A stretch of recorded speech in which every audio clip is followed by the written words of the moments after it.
Ladies and gentlemen, I'm feeling very tired, but that's okay because today we're talking about the loudest rock band on the planet.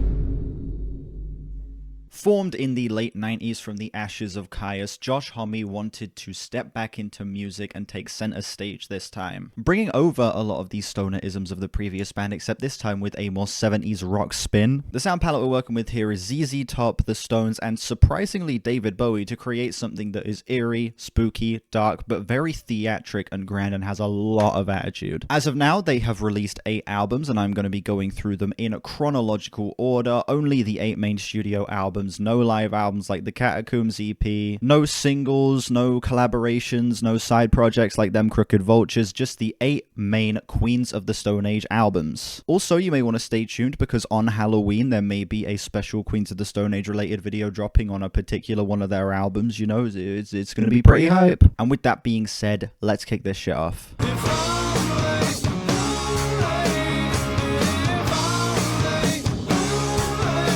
Starting with their 1998 debut self-titled album, this one was actually a first listen for me doing the run-through of their discography for this specific video. I had tried listening to this album a handful of times before, but I was never really able to get into it as I found the rawness, as I found the sloppiness, and I don't say that in a bad way, to be just a bit much, and I wasn't really able to find my into the album. But this time I decided to buckle down, give the full thing a spin, and I ended up actually really enjoying it. Songs like If Only, How to Handle a Rope, and Avon are surprisingly competent displays of the band just going so hard on the hard rock, going crazy with the riffing. Josh Homme displays an immediate vocal prowess. And these songs are also catchy as hell. I have literally had If Only stuck in my head the past week or so ever since I listened to it. That song is so fucking catchy, man. The hooks are great. The riffing is fantastic. The production is stronger than I remember it being, even if it is a little bit rough and tumble at points. But I do think the album has a handful of shortcomings. There are a couple of tracks here that I'm not too crazy on, particularly You Would Know and Hispanic Impressions. You Would Know is lyrically interesting, but just too instrumentally sparse to really hold my attention throughout the majority of the track. And Hispanic Impressions is a fine enough interlude that feels super unnecessary, has some decent riffing, but is somehow able to feel like it drags despite being under 3 minutes. I also don't think Josh Homme had fully come into his own as a vocalist and writer here. Like, don't get me wrong, there are still some great performances across this thing, like Mexicola, If Only, even the opener Regular John. But his theatrics, Bowieisms, and overall grandeur can come across as a little bit forced at certain points and a little bit inauthentic as well, giving certain songs a feeling of, you know, not being all that tangible or easy to connect to. That being said, though, this is a really solid debut, not one you should skip in the discography at all. It's, you know, just not the best place to start if you want to get an overall flavor of Queens of the Stone Age. This is very much like a pilot album. So yeah, solid debut, pretty good album overall. It does have its shortcomings. I don't think it's one of the band's absolute best, but I would solidly put this in the B tier.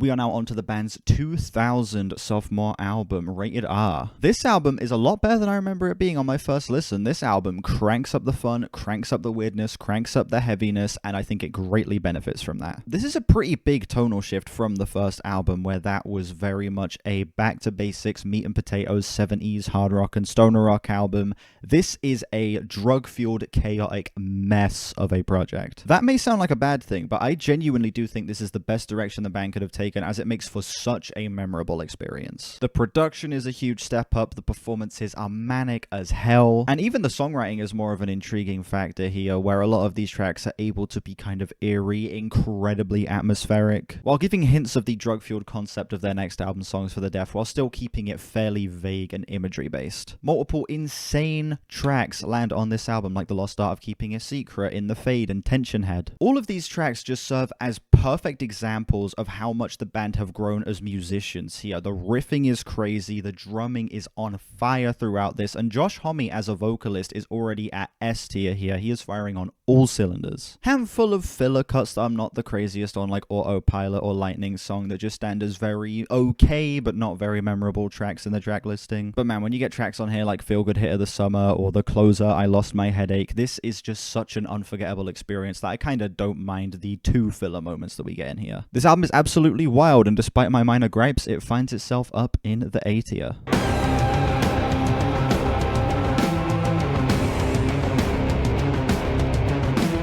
But man, what can I say about Songs for the Deaf that hasn't already been said by everybody at this point? This album is iconic. Multiple of the band's biggest hits land on this album, like No One Knows and Go With The Flow. It holds one of the most legendary lineups of the band's history, with Josh Homme, Nick Oliveri, Mark Lanegan, and Dave Grohl on the drums. And not only that, it really lives up to its reputation of one of the loudest albums of all time. The production here is absolutely insane. This is one of the thickest, most well-balanced rock albums you will ever hear. Seriously, everything is just cranked up to the max on every single song on this album. The bass is chunky, the guitars are angry, and the drums sound like they could punch you in the face if you were playing them through some loud enough speakers. We had little hints of it on Rated R, but I really like the commitment to having multiple vocalists across this album. Josh Homme, Mark Lanegan, and Nick Oliveri sharing lead vocal status on multiple tracks throughout this album. All three of them bring very different energies to this project. Nick Oliveri is bringing all of the metal, Josh Homme is all of the swagger, and Mark Lanegan is bringing the creepiness and the eeriness across every single song he is featured on. But the way they play off of each other and the way these tracks kind of interweave is absolutely astounding. These songs are able to stay tonally consistent with each other despite the lead creative forces being as different as they are. And the biggest factor for that, of course, is the concept, which I'm not going to get too deep into because an endless sea of ink has been spilled about the concept of this album. But it is, of course, about a road trip through the desert where you're connecting to a whole bunch of different radio stations, hearing a bunch of the different shit that they're playing. And through that, the album is able to so carefully and so gracefully toe the line between satire, parody, and genuine, serious, emotional, and at points gut-wrenching cuts. Multiple comedically sinister and sarcastic tracks like You Think I Ain't Worth a Dollar, Six Shooter, and Song for the Dead land on the first half of the album. Meanwhile, the back half brings us into more eerie, serious territory with songs like Gonna Leave You, Do It Again, Another Love Song, and even the title track, Song for the Deaf, as well. I also think this is an album that is very easily accessible, and one of the very few albums that I think anyone can get enjoyment out of, because it goes through so many different styles of rock. We're talking stoner rock, we're talking hard rock, we're talking metal, we're talking folk rock, and various shades of alt rock throughout the back half of the album as well. It really is able to combine so many different flavors and bounce between them so seamlessly that I really can't see how anyone wouldn't be able to enjoy at least 2 or 3 songs off of this thing. I wouldn't feel comfortable giving this anything but an S tier, man. This is one of my favorite albums of all time, one of my favorite rock albums of all time, and one of the few genuine must hear albums. This is a actual must for anyone trying to get into rock music, anyone who is a fan of rock music who hasn't already heard it. This is an album that anyone can enjoy, and any appreciators of the more heavy, dark stoner rock sound will find probably as much enjoyment out of this thing as I do.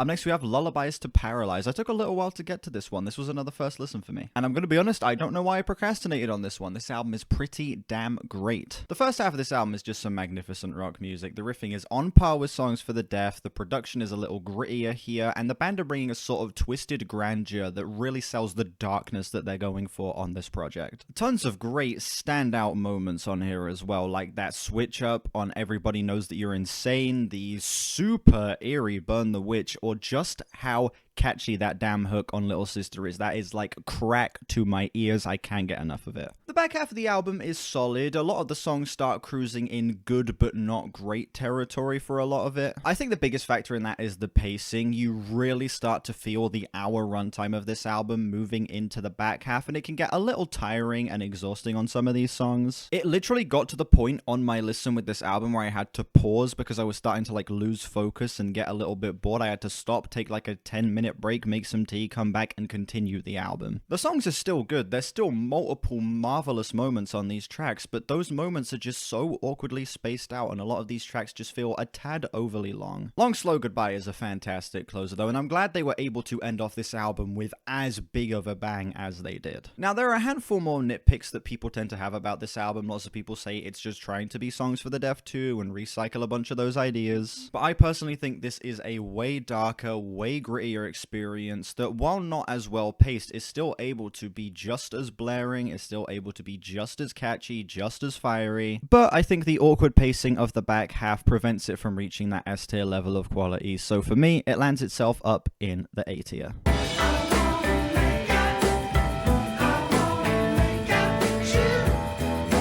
We are now onto their 2007 album Era Vulgaris, and this is surprisingly a pretty controversial one among a lot of fans. A lot of people consider this album to be too weird, too out there, too batshit, too dodgy for a Queens of the Stone Age album, and I'm gonna be honest, I see where they're coming from, but I completely disagree. I do have a video out on my channel with my first listen of this album where I did give it a positive review. I did enjoy the album a decent bit, but honestly, on this re-listen, it grew a lot for me. This album is just so damn fun, from the dampness and murkiness of a track like 666, or the slickness and smoothness of songs like Make It With You and 3s and 7s. This album provides so much fucking variety. Now, I will say this album is not as polished as the previous two. There's a lot of very harsh, raw production here and a lot of pretty nasty sounds that are definitely going to be a stress test as to how much enjoyment you get out of this album. But I think that rawness, I think that dirtiness, I think that unhinged mania is exactly what makes this album as great and as much of a standout in the discography as it is. This is just another great fucking album, man. It lands itself up in the A tier. This one grew on me a whole bunch this time around.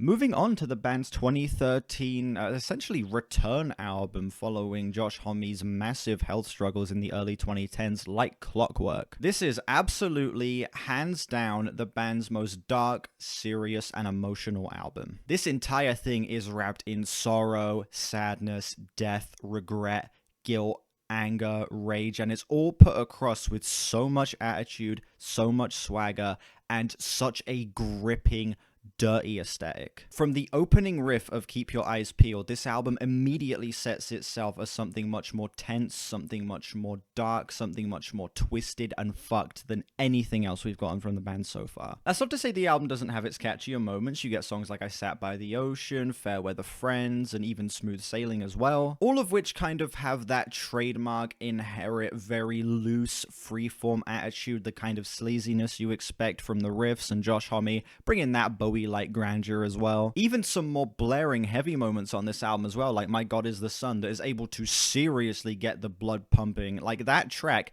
goes hard as hell. I cried seeing that song live at Victorious Fest earlier this year, tears fucking streaming down my face. But I think this album really finds its strong suit in its somberness. A song like If I Had a Tail that is able to just be so soft, it's able to be so serene, it's able to be so tranquil, while still ripping your heart out lyrically, as Josh Homme is in the throes of mental health struggles after dealing with a near-death experience and even a post-death experience, considering the fact that he was actually dead for a few minutes, and that is kind of the overarching concept of this album. Not that this is necessarily a full-on concept album, it doesn't really read as a story to me, more so a collection of images, a collection of snapshots that are being told through a specific perspective but aren't meant to be a through line or a narrative necessarily. And I think that the loose focus of this album allows it to be as varied as it is, allows it to be as much of a insane, chaotic, colorful ride as it is, while still maintaining that one laser-pointed focus, which is grief and death. Of course, I have to talk about the song I Appear Missing, which stands as probably the best song in the band's entire catalog. It has the theatrics, it has the heaviness, it has the insane drum fills from Dave Grohl. Josh Homme goes full Bowie at multiple moments on that song, and it even has multiple lyrical passages that to this day are able to make me choke up, especially that repeated motif that closes out the song as it kind of just fades into nothingness. And it does lead into a very strong closer with the title track as well. I've seen a lot of people shit on that track and say that it's like, you know, not as good of a closer as I Appear Missing would be. I completely disagree. I think that song is fucking magnificent. The fact that it goes from this slow piano ballad and then has these sudden bursts of guitar literally feels like the feeling of being on the edge of death and then being brought back with the defibrillator and then falling back into a fucking coma again and then being brought back.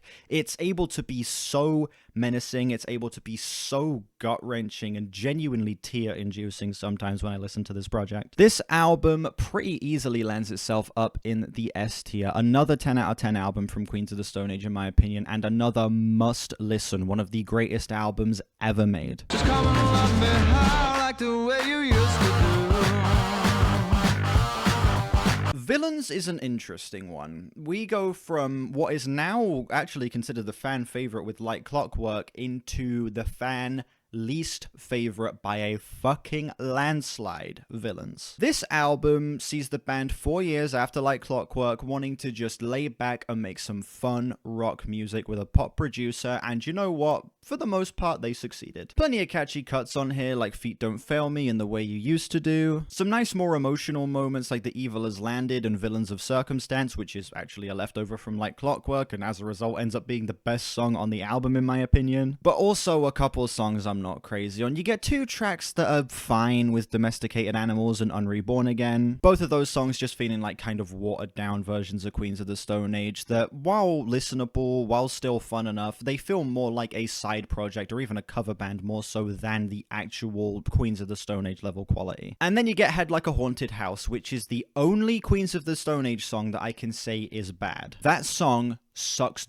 donkey cock. It is absolute, unlistenable, unforgivable dogshit trash. I don't know how that song even made it past the recording stage. It's just so far removed from not only the tone of the album, but the tone of the band as well, and I just find that track to be a genuine, like, fucking shit stain on what is an otherwise pretty decent rock album. Mark Ronson's production can be a little bit flat at points, sure, but I feel like the band make up for it with some really creative use of guitar tones, some excellent synthetic work throughout this album that gives it a nice, like, alien feeling at points. And I also really appreciate the commitment to them just having fun. It feels like throughout the entirety of this album, maybe besides the last track, it's just the band letting loose, coming up with creative parts, as Josh Homme just kind of wails and does his theatrics over these songs without any pointed lyrics, but I don't know, I don't really mind that as much as I did when I first heard it. Many would consider it their worst album. I'd probably agree, but it still finds itself in the B tier for me. I think this is a fun enough pop rock album that has some great performances, and you know what?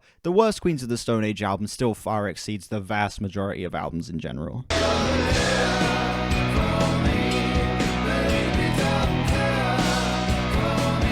Here we are, the band's latest album as of right now, In Times New Roman. Coming 6 years after their previous album, Villains, this album feels like a huge return to form in my opinion. It's a lot darker in a sort of similar way to Like Clockwork is, where Josh Homme again was just really in the thick of it, going through multiple health problems, going through a very messy divorce and custody battle for his kids, and losing numerous friends around this time. This album really sees him just exploring the deepest pits of his mind. You get a nice blend of bitterness, rage, and ultimate freedom on tracks like Paper Machete and Emotion Sickness. Tracks on here as well like Carnivore that will absolutely rip your heart out, but this entire thing is still able to have an overall sense of looseness and fun. They're kind of going back to the more raw style of an album like Era Vulgaris here, with again a lot of dodgy sounds, a lot of very spacey, open, live mixes. I think that really works in the album's favor, as the more dry, dead sound of the album is able to make the emotions cut through like a knife. And still, similar to Villains, the band are having a lot of fun with their parts here. The guitar work on the song like Time and Place is really creative. Some absolutely incredible string sections on Carnivore, particularly towards the end, as they just kind of soar over this song and give it this angelic, heavenly quality. And then Straight Jacket Fitting is one of the most ambitious statements in the Queens of the Stone Age discography, clocking in at 9 minutes, and the band go absolutely fucking wild on this one. It's multi-layered, multifaceted. The track progresses with a sense of urgency, but is still able to feel like an absolutely gargantuan and expansive way to end the album off. Besides a track like Made to Parade, which I thought was kind of in that good but not great territory, I didn't really have a problem with a single moment of this album. Maybe some minor pacing issues here and there, but besides that, this is just some great, gritty rock and roll that is able to simultaneously be funky,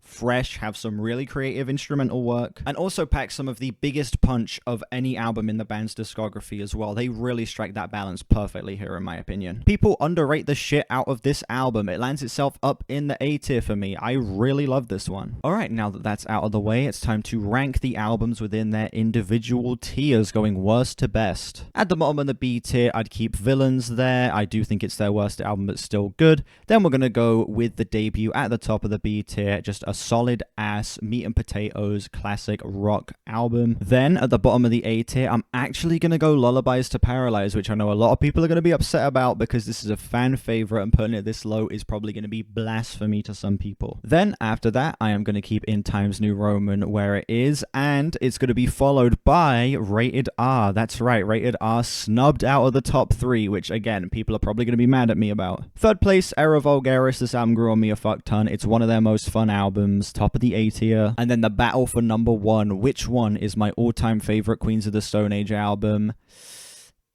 It's Like Clockwork. Like Clockwork is at number 1 for me. It used to be at number 2. I used to have it at a 9.8 out of 10. But honestly, this album is just such a gut punch. It's such an emotional kick in the face. It has grown to be my second favorite album of all time. But still, those Songs for the Deaf is pretty great. You're not going to see me complaining about this. This is another 10 out of 10 album. Another must hear. Another one of my favorite albums of all time. It's just Like Clockwork barely squeaks it out for me. And yeah, that is it for my Queens of the Stone Age tier list. Let me know how you would rank these albums down below. Which ones are your favorite? Which ones are your least favorite? What are your favorite tracks on each of these albums? You can see my reaction to Era Vulgaris somewhere on screen around here. Make sure you stay tuned for Halloween. A very special Queens of the Stone Age related video will be dropping, whatever it could be. Also, like and sub if you haven't as well. We're on our way to 4K. I'll throw the playlist with all my tier list videos somewhere around here as well if you like this format and want to see more. Links in the description to my Discord, my album of the year, my Twitter, and my other channels. Check those out if you haven't, and I will see you all whenever I next stream or upload. Bye bye.